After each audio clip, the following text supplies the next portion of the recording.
संत याकूब का पत्र अध्याय 5।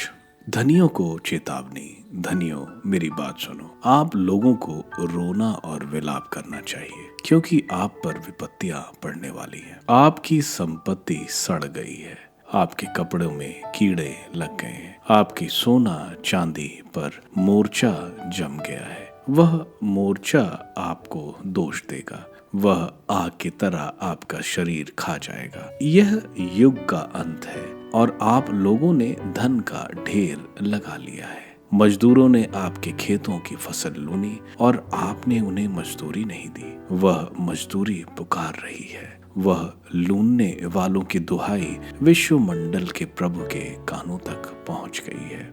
आप लोगों ने पृथ्वी पर सुख और भोग विलास का जीवन बिताया है और वध के दिन के लिए अपने को हष्ट पुष्ट बना लिया है। अपने आपने धर्मी को दोषी ठहराकर मार डाला है और उसने आपके कोई विरोध नहीं किया। धैर्य की आवश्यकता। भाइयों, प्रभु के आने तक धैर्य रखें। किसान को देखें जो खेत की कीमती फसल की बाट जोतता है। उसे प्रथम और अंतिम वर्षा के आने तक धैर्य रखना पड़ता है। आप लोग भी धैर्य रखें, हिम्मत न हारें, क्योंकि प्रभु का आगमन निकट है। भाइयों, एक दूसरे की शिकायत ना करें, जिससे आप पर दोष ना लगाया जाए। देखिए, न्यायकर्ता द्वार पर खड़े हैं। भाइयों, जो नबी प्रभु के नाम पर बोले हैं, उन्हें सहिष्णुता तथा धैर्य का अपना आदर्श समझे। वह उन्हें धन्य समझते हैं जो दृढ़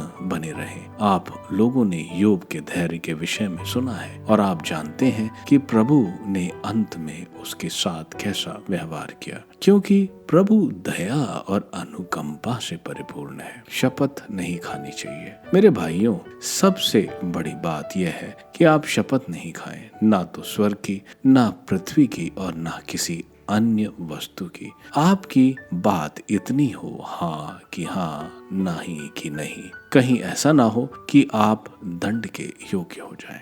प्रार्थना की आवश्यकता।